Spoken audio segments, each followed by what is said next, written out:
Simply Tammy.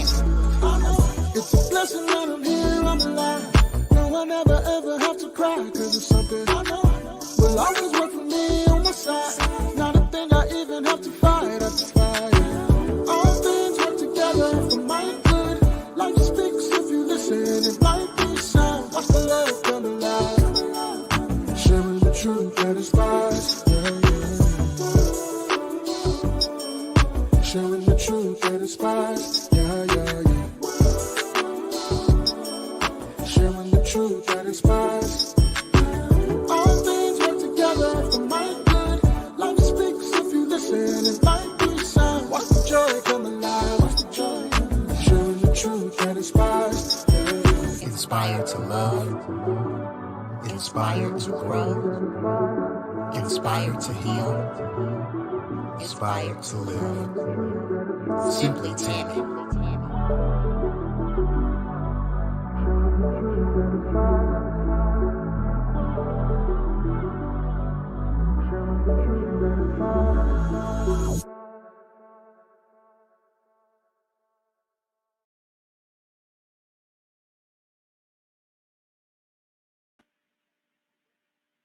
Good evening. Good evening. I am Tammy Carpenter, your host of Women Who Win. I am affectionately known as Simply Tammy, and I am so very glad that you guys are joining me for a second night this week for a very special edition of Women Who Win. So, for those of you that join me on a regular basis, you know what to do. Please go ahead and jump in the comments.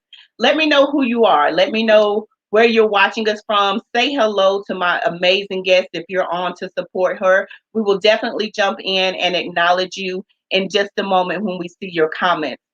So, why did I do two interviews this week? Well, because that's my business. No, seriously though, I have been communicating with my guest tonight since last year, trying to book her, and couldn't get it on schedule for last year, then sent her some dates for this year. And so when she sent me tonight's date, fortunately, the guest I already had booked for this week booked on Wednesday. So I was like, you know what? I am not going to let this date pass because I don't know when I will be able to get her again. So we're going to go ahead and give you a two interview special this week. So without further ado, make sure you share this video. Make sure you like the Simply Tammy page. And if you're watching me on YouTube, you know what you need to do over there. Subscribe, and tell all your family to subscribe, please. Okay, so I am going to go ahead and read the bio of my guest because it's going to be a good one tonight. My amazing guest tonight is none other than Roshanda Pratt. And her bio reads, Roshanda Pratt is the creator of The Ro Show Live, a platform that helps entrepreneurs and organizations boost their marketing ROI through brand storytelling and live video. A digital media pioneer with 20 years of experience producing TV news, Roshanda is an expert in coaching clients to find their voice, engage their audience, and grow their business. She is also an international speaker and the author of the Amazon best-selling book, CEO of Live Video, Discover the Fundamentals of Dominating Live Video, and most recently, Visibility is Power, Discover the Power of Being Seen and Heard. So I am going to go ahead and bring to your front my amazing guest tonight. Hello, hello. Good evening. Hey, this is awesome. First of all, can we talk about this show open? I was back here like, yes, show open. I love it. It's so Thank nice. you. Thank you. Mike Grizzly is his artist name. Yeah. He did that for me. When he sent it to me, I was listening to it over and over again like it was a number one hit. So I It is. absolutely love it. Absolutely. So we have a lot of people jumping in the comments. So we're gonna go ahead and see who's with us. I have my sister and BFF for life, Tramika Johnson from Charleston, watching with us. My niece, Delinda Brown, hey, hey, hey. My sister in Atlanta, Cheryl Roberts, is watching. My Awesome. sis and friend here in the upstate, Brandy, hello, hello. And Roshanda, you're in the comments as well. So I was out here. So glad to be here. So we have Darlene Wright from the big city of Cross, South Carolina, watching with us. And Miss Kimberly Eichelberger. Hello, hello. I believe she's in Columbia, South Carolina. And then Miko King here in Greenville. Thank you, ladies. Some of you join Thank me you. every single week, and I appreciate your consistency. And even for those of you that were with me last night and said, hey, I'm coming back again tonight. And you will be so, so very glad that you did. So, Roshanda, want to first start off talking a little bit about your career in media.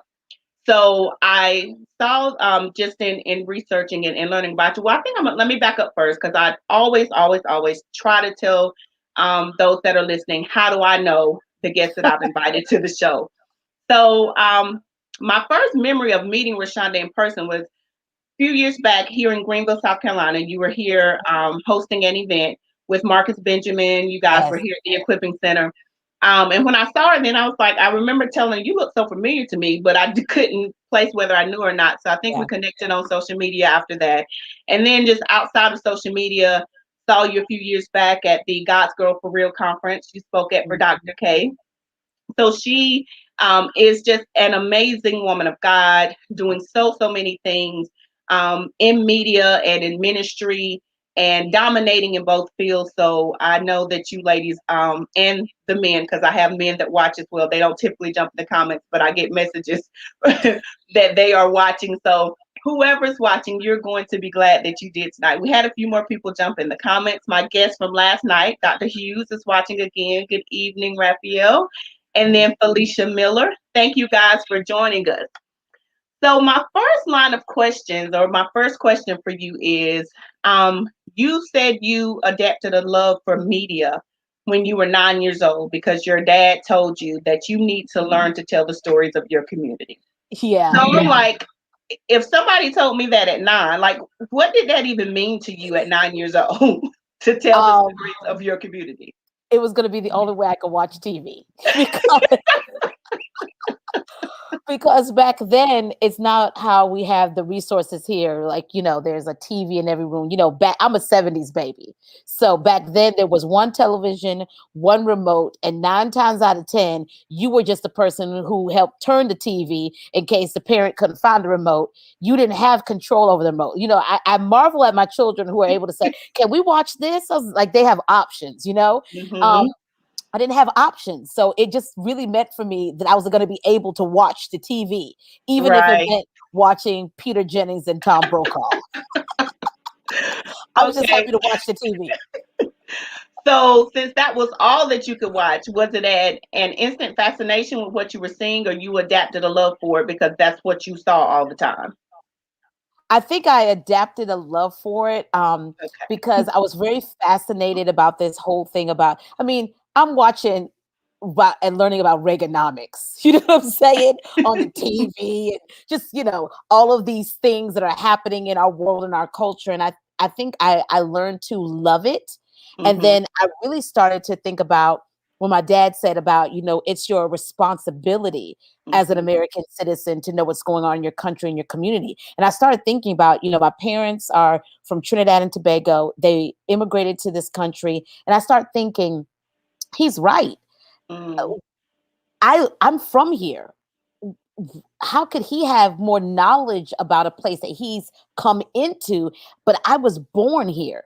And I think it became even more clear as I was in high school and my parents decided to get their citizenship.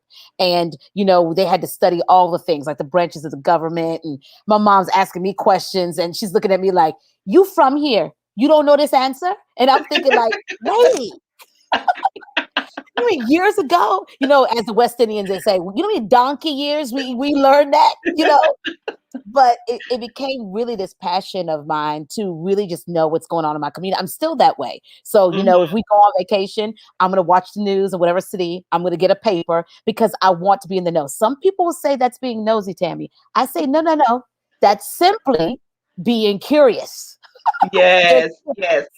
There is so a difference. so I learned to love it. And as learning to love it, it really has been my calling card and my mantra.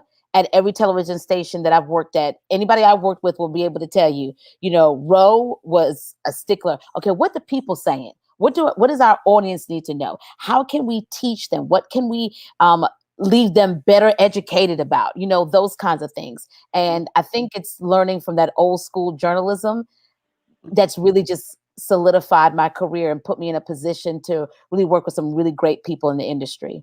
Mm. So some some would think, okay, I knew when I'm, fourth grade, this is what I wanted to do. So when you landed your first job at a television station, were you like, oh, I've made it now? This is it. This is the life. I was excited that I was getting a paycheck. Let's be real. Um, because back then interns didn't get paid. So you just did it because that's what's just the thing to do, right? Mhm. But I was excited that I had my first paycheck. I was working in a top 30 market, which covered North Carolina, South Carolina news. They also were next door to the NBC News Channel, which is the big NBC news feed that feeds all the NBC stations across the country and the world. So we were very much a news station. I mean, I'm going to totally date myself. I had a cell phone and a pager.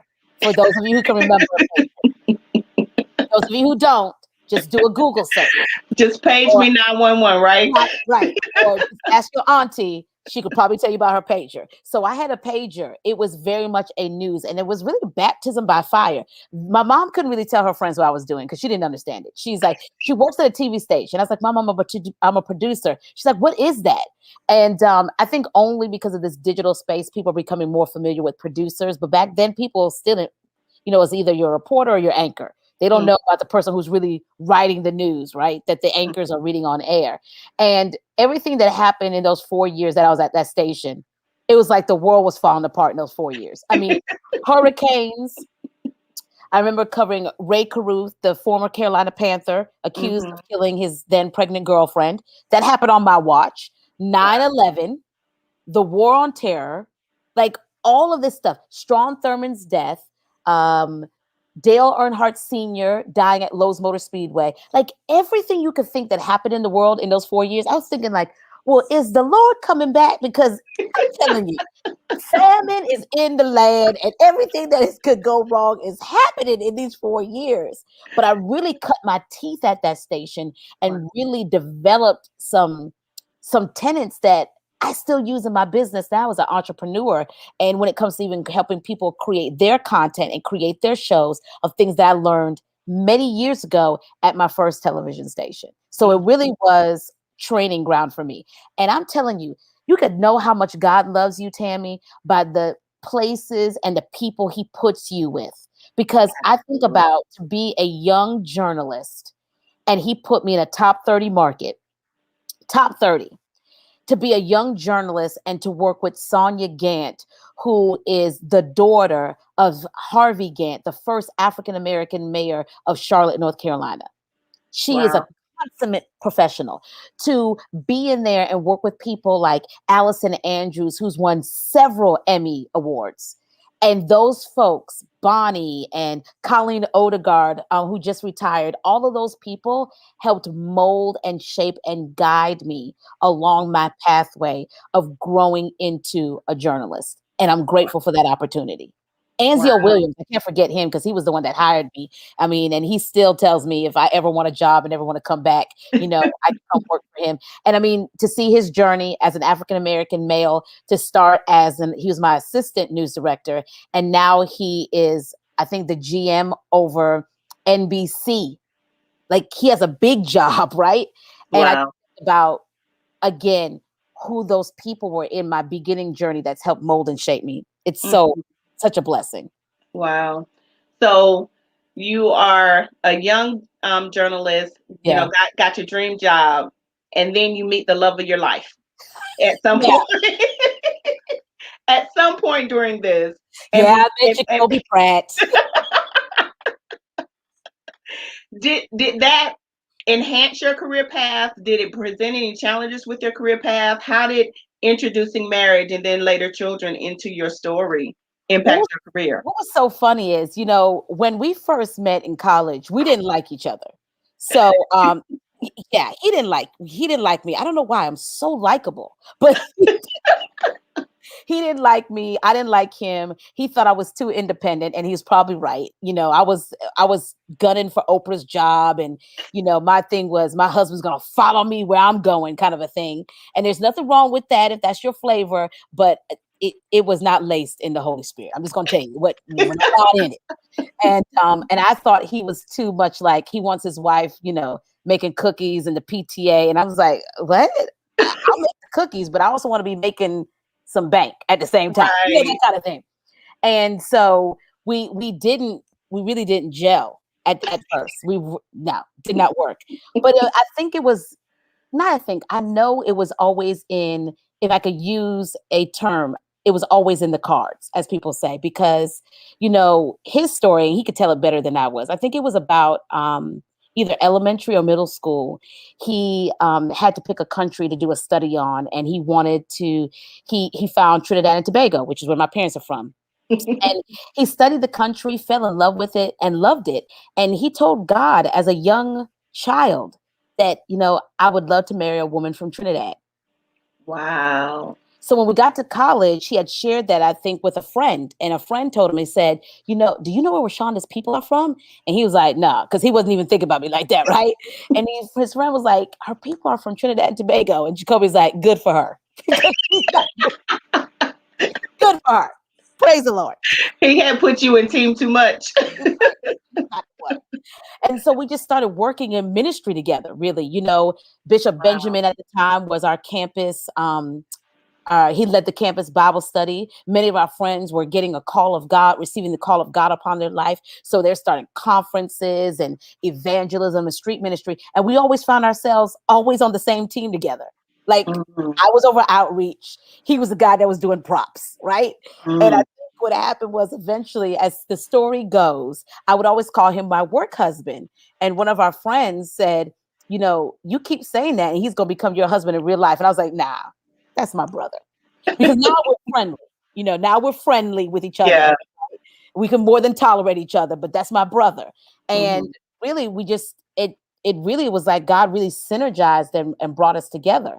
And Mhm. we've been doing ministry together since college. And Wow. you add the fact, going to your question about how did TV play a role in that, it was a very interesting thing because, Tammy, I mean, I didn't have a regular job. I didn't have regular hours. I would Right. go to a movie theater and I'm falling asleep in the movie theater because I just got off a weird rotation, right? Mhm. Or we're out to dinner or we're out doing something and my pager goes off and I'm like, sorry, I gotta go. Wait, now? Mm. I was like, yeah, I'm on call. It's a 24-hour thing, but I'll never forget something. I was talking to my news director, Anzio Williams, and I love him. He will always have a special place in my heart and in my story. I remember telling him, like, he had me on a 13-day stretch, and my schedule changed about 4 to 5 times during those 13 days. And you're single, you don't have any kids, so that you're the first person they pick to do the weird. I remember going in there telling him one day, I said, Anzio, how much longer can I do this? Man, I appreciate you working with me, bro. He always used to talk to you like this. Man, I appreciate you working with me. He said, I got some new producers coming in. I just need you to hold on there. I said, because I'm dating somebody. "Oh, what? Y'all got a man?" I was like, Anzio, stop it. He's like, no, who's this guy? So I started telling him about the guy. He's like, well, you sound like you really like him. I was like, I do, but you're ruining my love life because I'm always here. Always at this TV station and I can't spend time to get to know this guy because I'm always here. Or he's always dropping me off here at work because he's like, you look really tired. Do I need to take you to work? I was like, that would be a blessing. Right. So, snowstorms, I would be Yeah. I'd be in a hotel for 3 or 4 days doing news coverage because, again, it's the big story. Mhm. So Anzio said at the end of my shift, he came and he called me in the office and says, want to talk to you about something. You seem to really like this guy. Now, I haven't met him yet, but you seem to really like him. I was like, I do. He says, okay, well, this is what I want to do. I'm going to give you a day off. And he slid me some money in an envelope. And he said, I want you to take him to Morton's Steakhouse. Now, if anybody knows Morton's is a la carte, honey. One piece of steak is $40. That's just the steak. We're not talking about sides, right? Right. And he paid for us to have a $200 meal. Wow. Wow. And my boyfriend was very impressed. He was like, "Is this the TV live?" I was like, "Don't get caught up, sir. This ain't Exactly. Like you need to go to this. work. You need to- Not always like this, sir. Don't get caught up." But he is always adjusted because the Mm, business has always caused for adjustments. I mean, our yeah. whole life has been a lot of adjustments, ministry and working in Right. news. I remember, one Sunday morning I couldn't go to service because Mhm, there was a train derailment. And I was like, I'm not gonna make it. I was like, I'm on call. It's breaking mhm. news. Now my kids didn't understand it. Now we have kids. They didn't understand it. She's like, Right. "Did they not know it's Sunday?" And I was like, "Yeah, but it's a train derailment. But it's church." And I'm like, "Yeah, but I gotta go cover this story. Mhm. But it's a Sunday. They need to wait till you." I was like, "Yeah, but this is the news cycle."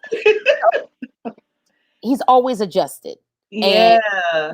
always just been flexible about how crazy this schedule and this life could be. Wow. Always. The Well, time that's I called him and told him, I'll never forget this. The time I called him and I said to him, they're removing the Confederate flag from, the state house today. He's like, "Yeah, aren't you off the clock?" I said, "I am, but this is a big news story. I need to go out there and take something to this when I was working here local in Columbia at the CBS affiliate. I was like, I need to take something to Darcy." He was like, "Roshanda, I do not want you out there." He's like, "I just saw a picture of all these people," because it's the mhm. people who are for it and the people who are against it, and both are vocal. I think it's gonna be fine. It's no big deal. When I got out there and I realized, okay, so I have to field produce. They asked me to field produce. And he's like, "Rashonda," I said, "It's gonna be fine. I'm watching my surroundings." Well, girl, they started to take that flag down, and I started to look around literally like this. And we Right. move because you are jam packed. Because there's also national media there too. Mhm. And it's all these media people, and it's starting to get very vocal. And my friend who was with me, Megan Rivers, was like, "If something pops off, do you know where we could run to?" I said, "Sis, we are up on a hill, and I think we may just have to roll down this hill and just duck because I don't know where we're going to run to." So, on top of trying to report it, but also trying to protect our anchor, Right.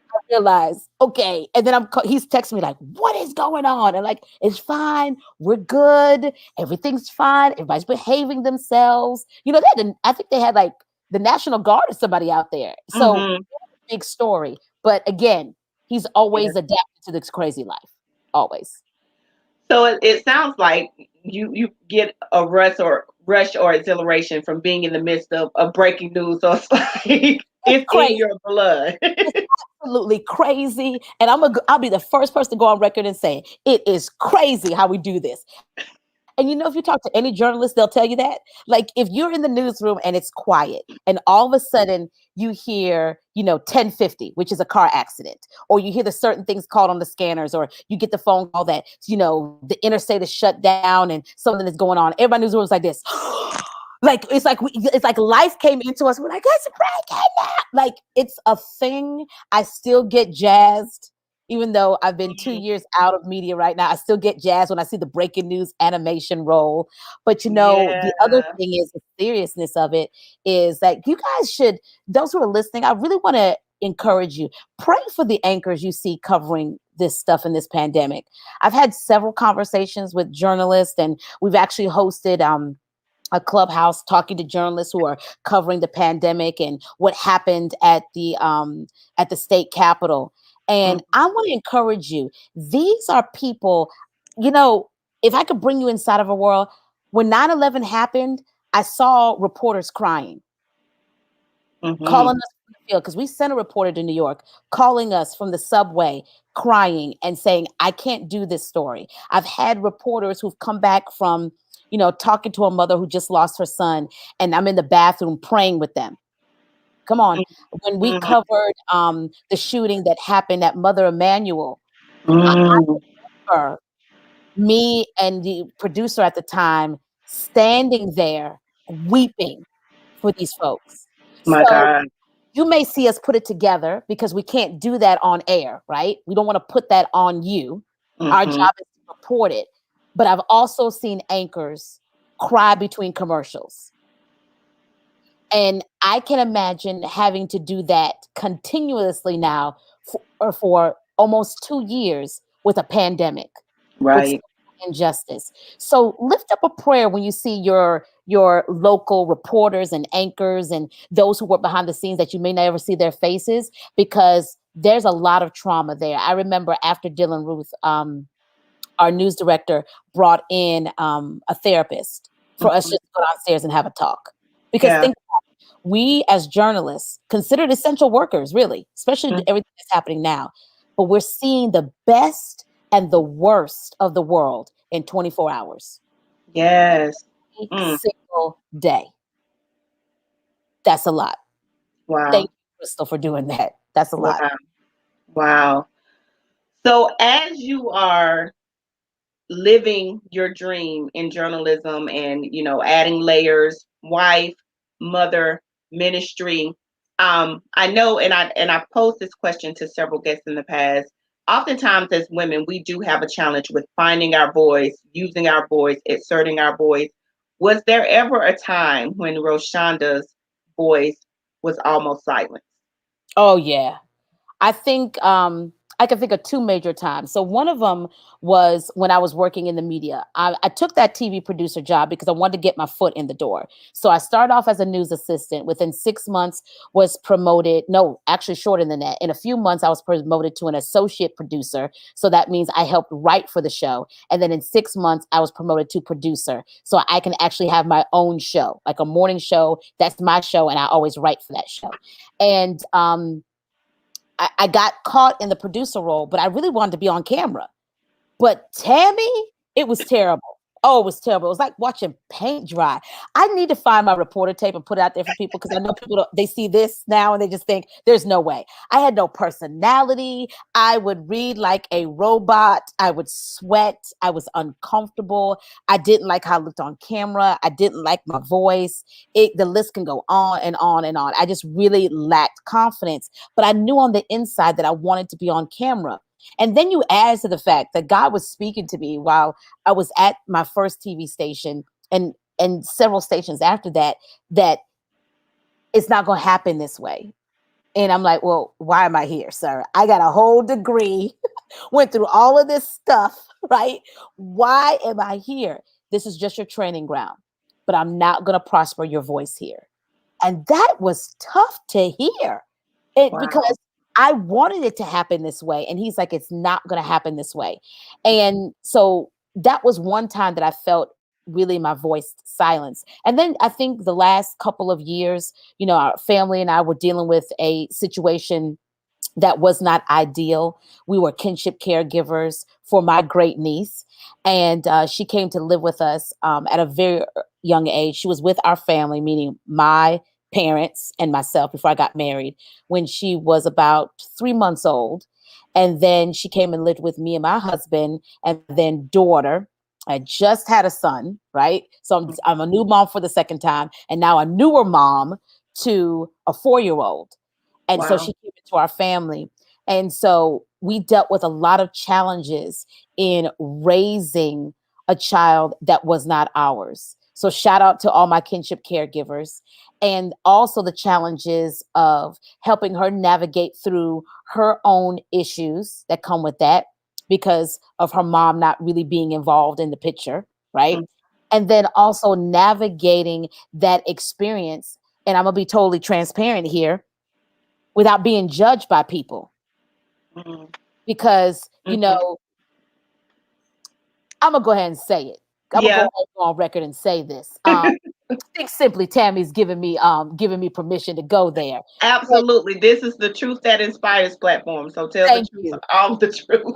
It's very challenging when you are the media personality known as the first lady of visibility. You are also a pastor's wife. You're a minister of the gospel yourself, and your kids acting up. See, it's okay for the kids who are not yours to act up, and then I'm supposed to give them grace.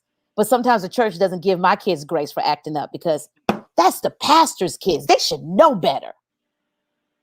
So you don't measure my kids by the same measuring stick you want me to measure your kids by. So Right. you had to deal with, I'm just telling you my experience. Mhm. I had to deal with the feelings of, I don't want to be judged. And even, where do I go to get help for a child who is challenging. Mhm. And some of those challenges were not just the fact that she had a strong personality. I think a lot of it was what's in her DNA, right? Also, the fact that her mom wasn't in the picture. Right. And I don't know what it is to reconcile that as a young child. Well, why is my mom not here? Why does my mother not want to be involved? I don't know how to reconcile that. So my husband and I tried our best through several avenues and things that we discovered and things that we tried in order to help support her. But I felt very silenced. So much so, I mean, truthfully, this is the first time I've talked about it. Honestly, the first time I've ever talked about that, Wow. this person who's named on the back of this book. Yes, I'm glad this platform is a safe space for you to talk about it. 4 kids, but now we only Yeah. have three. People see three. And it was because it was embarrassing, Tammy. Mm, It's embarrassing that your kid is in school, suspended, expelled, that they are defiant to everything that you say. And this is not me vilifying her. This is not, right. this is just what it is, Right. right? Exactly. And you don't know where to go to get help or even what that looks like. And so we've been working with the kinship caregivers with out here in South Carolina and looking and discovering, and I facilitated some conversations and really talking to people who are in charge and who can make those decisions that, listen, these grandparents need more support.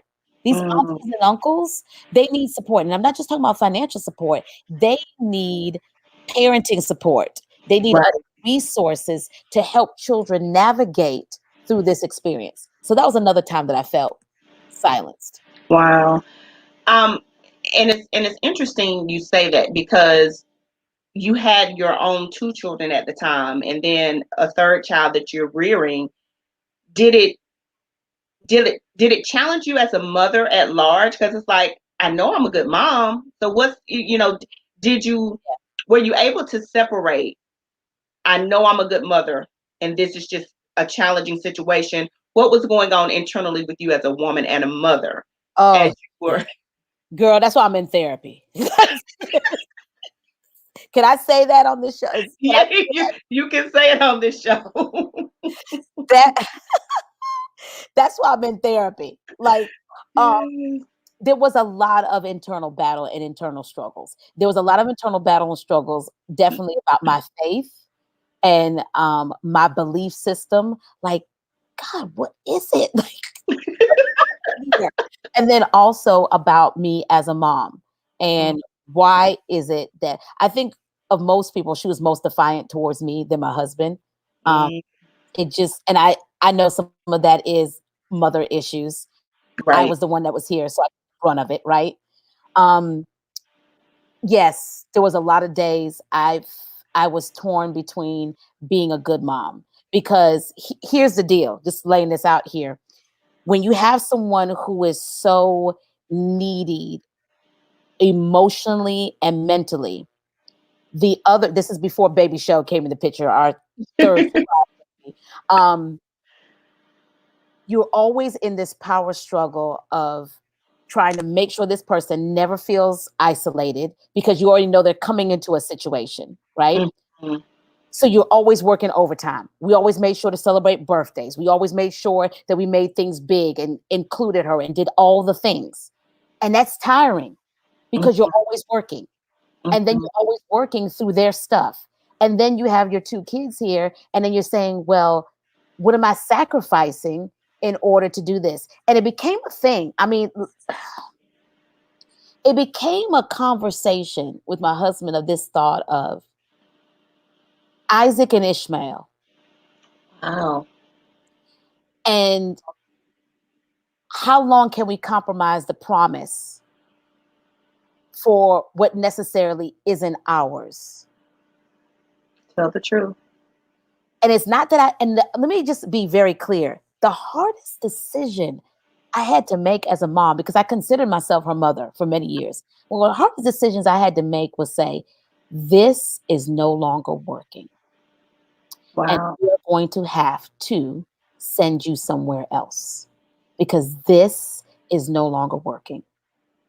There's holes in the wall. there has been aggressive behavior towards these other children. My home is no longer a safe place. Wow. I have to do something else differently. And I have to give you over to the thing you say that you want. That was hard. I wept and cried for days. Hmm. And it's because I love this. I love her. Right. She was my own. Listen, I changed diapers. I was there when she took her first walk. I was, all the things, right? Hmm. But it was almost to the point of, and this is what I told her one time. I sat across the table, told her what the options were, and I just said, "Here's what we have to do, sweetheart. I love you. I want you to be very clear, and I've always been honest with you. I love you, but I love me, and I have to really let you understand and know that loving you, I have to give you over to what you want." And if you want to go be with this person who hasn't been present, then I have to give you that experience because I can no longer protect you because you don't want that. Right. Because you're going to continue to fight me to get what you want. And some would say, she's too young. She didn't know what she wanted. You're right. I get it. But I was in a dangerous situation that was no longer safe. And I think what really came to the head, man, Mm-hmm. I was thinking about this today. I think this is such a great conversation. I want y'all to know who's listening. I'm good. I'm good. I know people are just like, is she okay? Is she going? No, I'm good. I'm good. Yes, Crystal, this is real, sweetheart. About this today, and I think what came to the head where I was like, okay, I got to make some decisions, and I got to make some fast. Is okay. So I'm a yeller. Any other mamas a yeller? Yeah, I'm a yeller. But it was always 10 times worse when she was here. Oh, wow. And I remember we just had baby show, and it's a volatile situation, and she was yelling back at me. She wouldn't listen, and she was stomping off, and it was really sassy and talking back and all this stuff like that. And I remember seeing my oldest daughter take the baby, who may have been like, I think baby show was like 7 months old, maybe 4, 5, 6 months old. Pick her up and take her in the room and close the door, as if to Mm-hmm. say, I've already lived through this and I've seen this. I don't want you to see this. Like I saw her walk, so we're going back and forth, and I'm like, I already said what I had to say, and I was like, I need, the whole thing. And then at the corner of my eye, I see my daughter just quietly walk over there, pick up this baby, and say, "Let me." I went in her room and closed the door. Wow. Myself, I can't live like that, and I can't have my kids living like this. Mm-mm. So we got to make a tough decision. And I want people to be very clear. It was one of the toughest decisions to date that I've ever had to make. I Wow. was sick and in my bed crying for days. People wouldn't know it because I was still hitting the go live button and doing anything. But you don't know. After I hit it, I'll go back upstairs. And then thank God for my community and my friends who walked this journey with us, who were just like, my friend Capricia, God bless her, my friend of 20 years, and my friend Crystal and Ronee, who just walked this experience with us and was just like, Roshanda, you got to get out your bed. You Yeah. cannot Yeah. continue. And talking to my therapist, I realized I was in mourning and I was, Mm-hmm. and, I've since talked to her. We've been constant communications. She's in New York. And one of the things that I was told by some family members that she's becoming reacquainted with up there is that they said that, she never had anything mean to say about you people. Mm. And I think that's the part that I was just like, because you feel like, go back to what you said, that I didn't do enough. Wow. Maybe I was too hard. Maybe I was too strict. Maybe, all of these things. And for this person to say, she's never said anything mean about you. And what I asked her was, well, then why are you here, sweetheart? Because if these people were good to you, why are you here? Right. And to also hear this person say that she starts her day off, listening to gospel music, and that the seeds that we planted Yes. are not in vain. Yes. that Wow. says to me, God, you didn't forget. And Mm-mm. the same God that's here in South Carolina, you're the same God where she is. Yes, And sometimes people have to learn it just a different way absolutely. and be okay with that. Do I Ab- love her? For sure. Prayed for her this morning. I pray for her all the time. But I Yes. knew that this was no longer a good spot for any of us. And I Wow. had to step back and make the tough decision that I have to send you up that way so that way you can get what you need and also Mhm. experience it. I mean, she told somebody else, she's like, I got regrets. I shouldn't have did this. Shouldn't have did it. But I think also it's going to help her grow up and mature. And Mhm. I mean, that's the thing I just keep telling myself. I say, you the same God who captured my heart at Winthrop University campus in Rock Hill, South Carolina. He's the same God who can capture Yes. my heart where she is. Yeah. He's the same God that can send somebody Yes. where she is. He's the same God who can do it. And that's Yeah. what I believe. Yes, Brandy. And thank you for saying that because that's one of the things that my friend said to me. She said, some people, plant, others Mhm. water, but it's Mm. God who brings the increase. And you got Yes. to understand your position. And that was one of the things, thank God, for my husband. That was one of the things that he told me too, the last couple of as she was getting ready to leave. One of the things that he talked to me about was he said,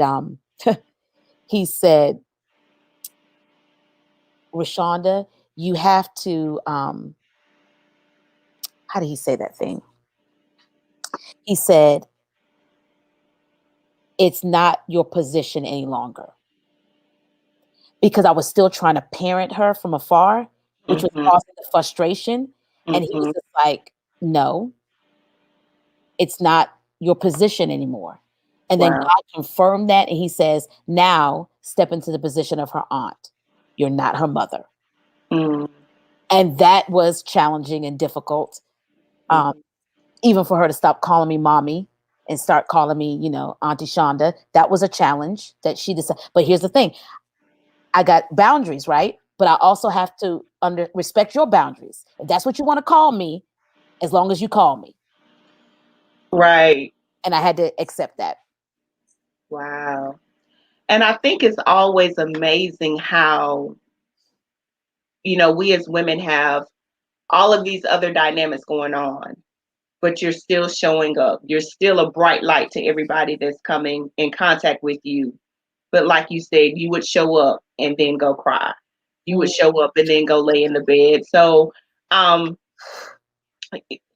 it's that innate strength that just keeps that keeps telling us to Innate keep or are we going. crazy? Which one is it? I think it's really a little bit of both. Hence the counseling and the therapy so that we Right. can differentiate when we need to stop. But I knew I had to.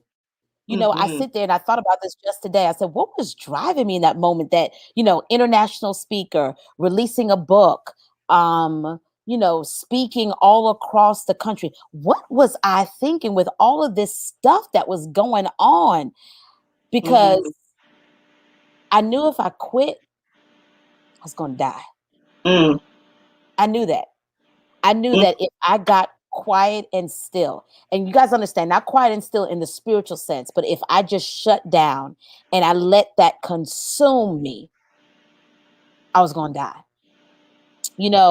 There's a thought that God's been teaching me lately, Tammy, about this whole thing about visibility is power. And he's been teaching me this thing that visibility is an inside job. It starts in here and it comes out. And Mm. one of the things most recently he's been talking to me about is visibility as it pertains to your environment.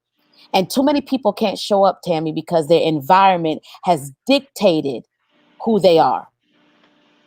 And I knew that I could not let my environment, though it was very painful and though it was very unrestful and unsettling, I knew I could not let that dictate what I did. I couldn't let that dictate my show up because if it did, it was going to kill and stifle me Mm. already on top of everything else I was dealing with. So I couldn't. So I made Mm. a plan on the days that it was hard.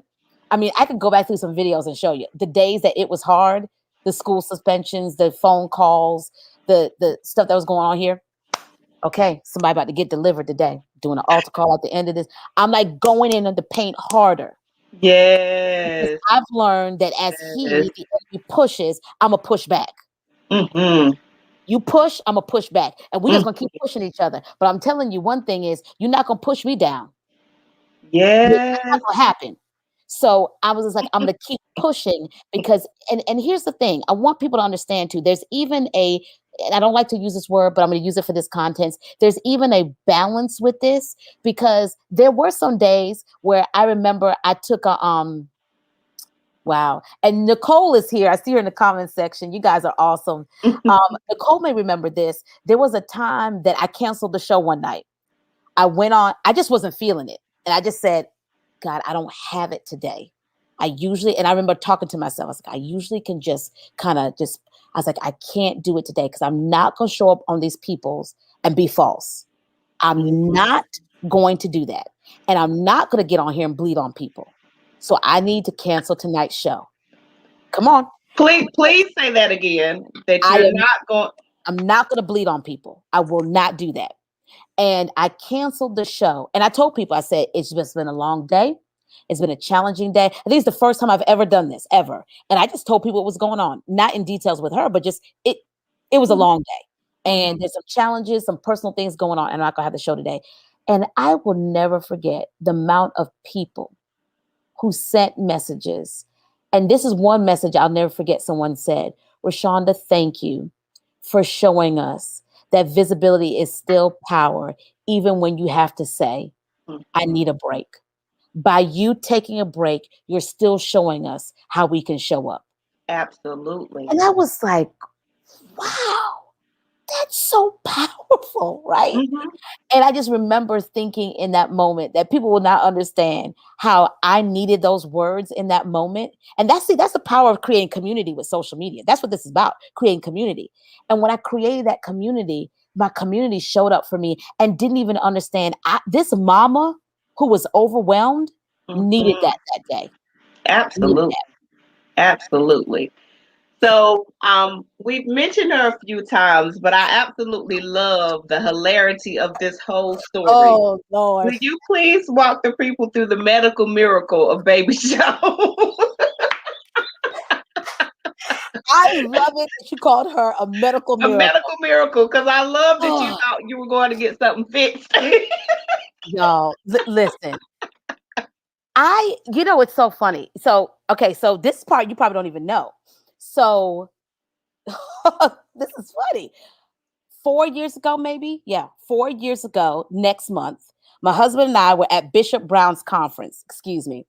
Okay, Bishop Brown's conference. You know Bishop Brown, What's his first name? Robert Christopher Brown, Mr. Brown Gravy. He's known as. Okay. We were at Okay. his I think I've conference. heard of him. Hmm.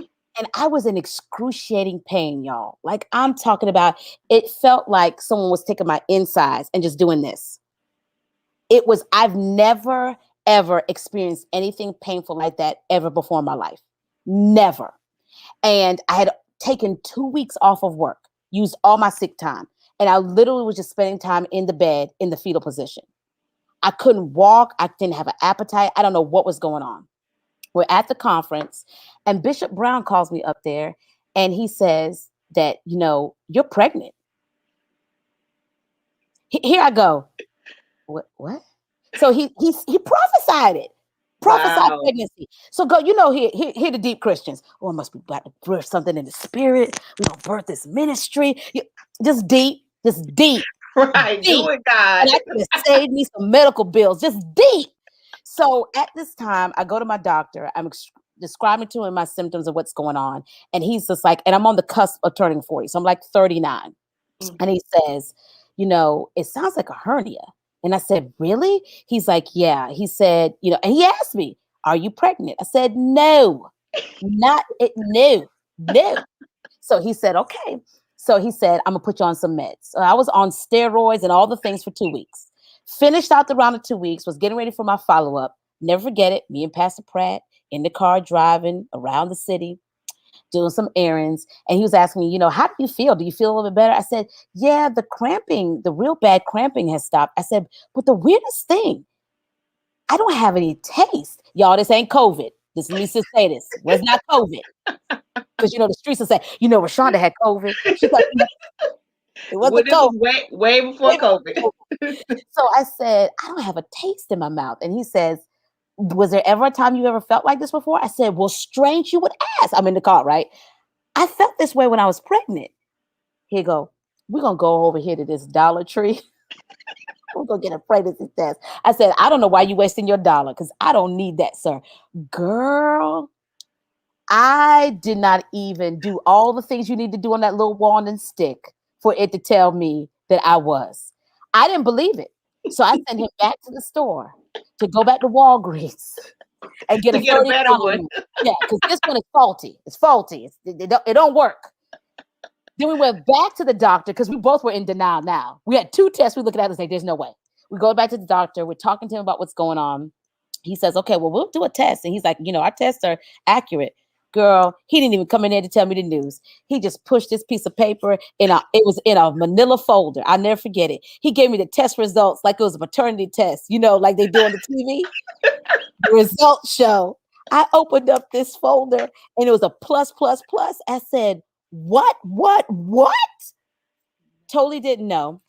In fact, we went to go schedule the first, appointment. Everybody in the office excited. I'm really not because I'm 40, right? Having a baby. My husband's looking at me like, we're just gonna get all these kids out the house. Like, what is happening? And he goes to schedule it, and the lady says, "Oh my gosh, this is so exciting!" And I'm like, "Mhm, uh-huh." She says, "No, you're in your second trimester." Girl, I'm about to start. I was about to start Wow. 12 weeks and had no clue, none whatsoever, that my hernia grew a face, toes, legs, whole body. It was Yes. the cutest little hernia y'all will ever see. Cutest little hernia, but became a It- whole. I sat there, but you know what the thing about it is that's just so like so many things that are beautiful about that story. First Bishop Brown who spoke it. Earlier that year, the latter part of that year, our oldest daughter, Jael, came to us and said, she really wanted a baby sibling. And I said, well, you do. You got a baby brother. And she's like, you know what? I'm not going to talk to y'all about it. I'm just going to commit it to prayer. And I said, you do that. And when they confirmed to us this baby's due date, which they're a day apart, they are a day apart. And I just said, well, ain't this her gift? Isn't this? I said, this is a trip. What else you praying about up there? Well, I told her the other day because they made some kind of joke around here because my son was like, I really want a brother. And she's like, well, I could. I said, no, you don't. Let me tell you, this is your prayer list, ma'am. Put this on the main line and tell them what you want. You don't want no more people over here. This is your prayer list. You pray in this box here. But we That needed is so funny. we needed her. Oh We did. yeah. We needed baby. Um. We call her baby show because dad doesn't Mhm. want her real name out there in the digital streets. But no, she's brought so much joy to this household and so much joy Wow. to our life, and no pressure on her. But God knew we needed to enjoy parenting again. We needed Mhm. that. And she Wow. has for us.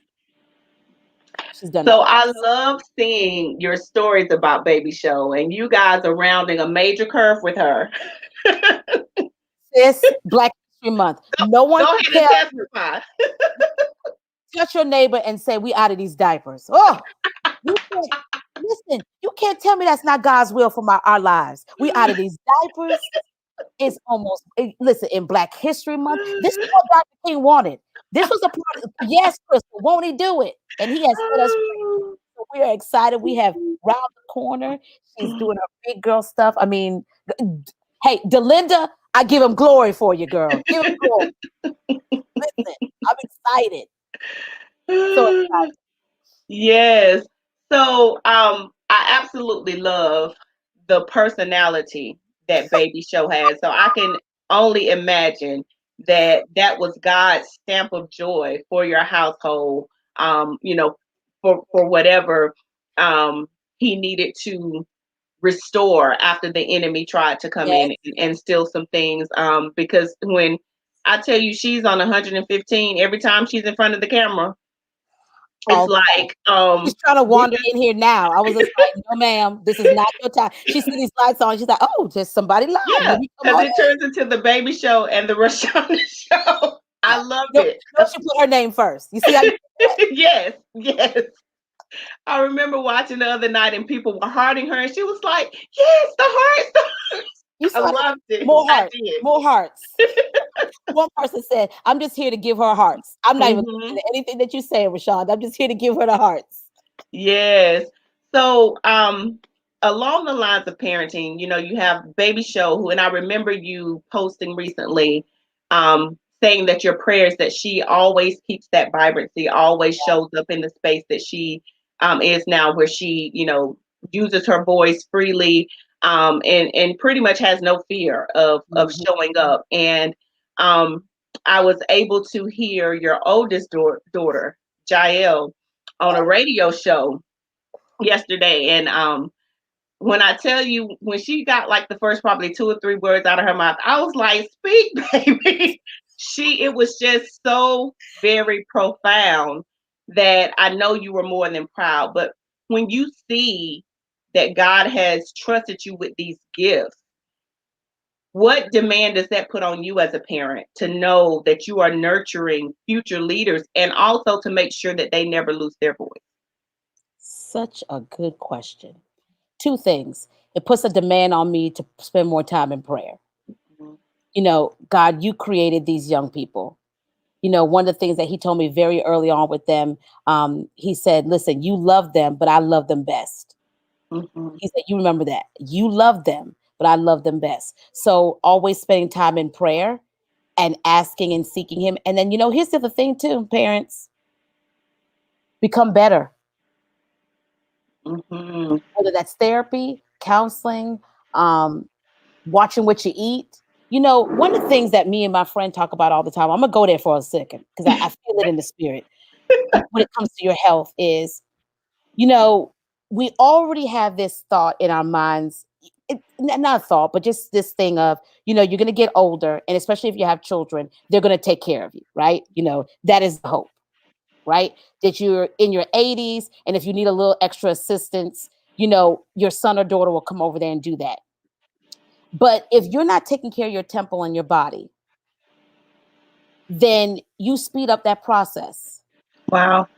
And I was in the store the other day. There's no judgment, but it was just a thought I was having. I was seeing this young man who was taking care of his, mm, I'll say, his guardian. Mhm, And this person was overweight. Again, y'all hear me. This is not a judgment. I'm just making a parallel to what we're talking about. And I said to myself, you know, this person, he was putting her in the car, had to put the wheelchair up, all of these things. And I kept saying to myself, like, what is this going to look when he's 20 and 30? Like having to take care of a parent before his time. mhm, mhm, And what I have endeavored to do, not perfectly, but what I'm endeavoring to do specifically in this season is just become better for them, mhm, become better in my mind, in my emotions, whatever childhood trauma that I still have that I haven't dealt with, not putting that on them. Whatever it is, I want to become better for mhm, them. mhm, Better for God, most definitely. That's yes. Better for my husband. But man, I don't want my daughter to have. I remember a testimony of a young lady in her 20s. Is a business coach and Caucasian lady. Because I want to be, because I know we in the Black community, we have a stigma about mental health. I don't understand that, because if you get a trainer to mhm. train you for your physical health, you go to a doctor to take care of your physical health. What's the problem with going to a therapist or a counselor? But okay, that's a Exactly. but I remember this thing that she said to her mother, Tammy, and I'm telling you, I read this post this lady wrote, and I just cried. This is before, I think it's before I had children. I think Jael was still like little baby. And this is what she said. She was doing a tribute to her mom for her birthday. And this is what her daughter said to her mom. She said, "Mom, thank you that I don't have any mother trauma. Because when I look at some of my friends Some of the reasons why they have to go to counseling or a therapist is because of mother trauma. Thank you for simply not putting me. I can't say that of you. Mm, My daughter was 20 or 21. And I wow. started to ask myself, I said, what did she do? Like, we don't get this thing perfectly, right? But Mhm. I'm sitting thinking, like, what a testimony that Right. I don't have to, she doesn't have to go to counseling or therapy because her mom didn't traumatize her. So then I started asking myself, because I couldn't ask this lady because we weren't like that, right? So then I Mhm. started asking God, I said, well, God, what does that look like? Is that Mm, possible? And then he just started telling me, he said, yeah, heal yourself. mhm. You clean up your stuff. Mhm. And when you start to clean up you won't pass that on to them, right? Wow. Exactly. So I think Exactly. those are the two areas that I'm talking about. Praying for them, Mhm. even praying for their spouses. I mean, I'm Mhm. praying for Baby Show's husband. God bless him, Jesus. He's going, bless his heart. Yeah, I was like, I'm praying for Jamin's wife. I mean, he wants to have 6 kids. I told him, I say, did you even talk? Did you consult with this lady? Like, do you know if this is what she wants? This is what he told me. He said, this is what God talked to me about. He's like, so I just believe he's going to talk to her. I said, well, praise, be unto you according to your faith, sir. And he's 10. I said, be unto, who am I? Let He me mind my business and just at pray 10 for her. he wants 6 children. He wants Hey. 6 kids. I said, so then I said, okay, sir, let me join my faith with yours. Who am I? Let me mind my business. Because he made me understand that he had already talked to the Lord about this. So Yeah, let he me mind said, my business. "Don't put me in a box. Don't Let me bless your quiver." right. Don't let me mind my black owned business, right? But it's the prayers, and then it's also do your work. Mhm. You know, what is it, God, that's still an issue? Mhm. What is it that, why do I respond like that? Why do I automatically think like that? Why do I shrink like that? Like, what is going on there? Yes. Ask yourself some questions. Interview yourself. I'm always interviewing myself. Roshanda, why was that the thought? Always interview yourself. And Mm. then that could tell you where you are. And then, I'm always doing mindset work. I mean, if you look anywhere in this office, you're going to see lots of mindset books and that because scripture still says, as a man thinketh, so Yes. he is. So is he. Yes. Yeah. So that's really big for me. Do let him be great in his fruitfulness. That's right. That's right. So that's really big for me. Prayer and then doing my own work because Mhm. you can't lead people where you haven't been. Wow. You can't do that. This has been so very full. We done went over Yes. time, so look, I'm gonna have to bring the um. I want you to share with us how people can get in contact with you, how they can follow you and connect with you if they're not already. And would you introduce us to some of your products? I do have your first book, Yes. CEO of Live Video. So would you first share with us about your products? And then let us know how we can connect with you. And I'll start off with a shameless plug. When I first started these Women Who Win videos, I reached out to Roshanda and hired her to critique some of my videos to give me some feedback. So she has been very instrumental in helping me shape Proud of. this platform that you guys are enjoying. So she is definitely worth connecting to. So tell us what you offer and how people can connect. Tell me before I do that, I want to reiterate how proud I am of the platform and just your consistency in doing this. But I also want to say, sis, I want to speak this over you if I can. This was a special moment in my story tonight. I've never shared this. I mean, I'm telling you, my phone is blowing up with text messages of people who are watching this. I've never shared that depth of the story how I have tonight. And I think it's because I've never been in a position where I felt comfortable to do so. What you're doing here is profound work. And I'm honored that I got an opportunity to first share this story here with you. And I want you to know that you will always be a part of my journey and my story tonight. And as this is catapulting me, because I feel God's presence, as this is catapulting me to a next level, I believe that this is catapulting putting you in a position in the next level. And I want you to be prepared that you're going to meet more people upon journeys who are going to be able, not bleeding on people, because y'all know I'm good. I'm good. I spoke from a healed place tonight. If you, this was a year and a half ago, I'd probably be like, nah, Tammy, we can't talk about that. I'm not ready to do that. Right. Right. I spoke from a healed place tonight. Mm-hmm. You're going to have more opportunities where you are going to provide space for people to share these stories that need to be told, not the surface stuff. You know, Right. I could have come on here and talked about visibility is power, right? And I'm not saying that's not good work, but I'm talking about this conversation we had tonight, giving people permission to talk about the brokenness that's in their life and how even though things are still broken, broken crayons still color, Mm-hmm. Mm-hmm. right?